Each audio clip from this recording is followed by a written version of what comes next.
Are you a job hopper? Well, you might be in good company. Did you see this LinkedIn news article where they talk about quick quitting? Quick quitting is essentially when you leave your job after being there less than a year.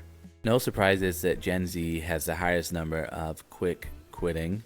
It makes sense, right? Nobody wants to work that entry level job for too long, and why would you when you can move somewhere and get a raise pretty quickly, 20% raise at times.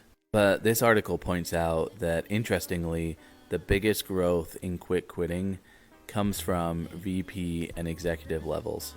Now, to me, that's not surprising at all. Being in recruitment, I know that with executive positions, there's so much pressure. And with what we're seeing recently, a lot of companies overshot their goals. So, take a VP of sales, for example. If they're forecasting numbers that are unattainable and the VP of sales can't get the sales team to achieve the goals that they're setting, obviously they're going to quit, they're going to leave. But it's other executives too. But again, it makes sense. A lot of companies are going through reorganizations, and if you were the newest member of the team, particularly in leadership, you probably cost more as well.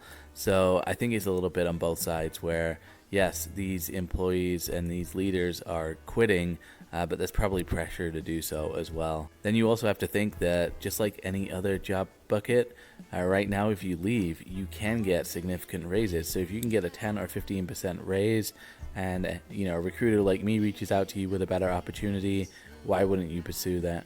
The good news is for those that are worried about looking job hoppy, all you need to do is point to the executives and you can say, hey, these guys are job hoppy too. So you're in good company, and I think this is a really interesting trend. And I think it points to the fact that it's going to get harder and harder and harder to require people to have long tenures at companies, particularly over the next 3 to 5 years, especially when we're seeing this type of movement with executives and leadership.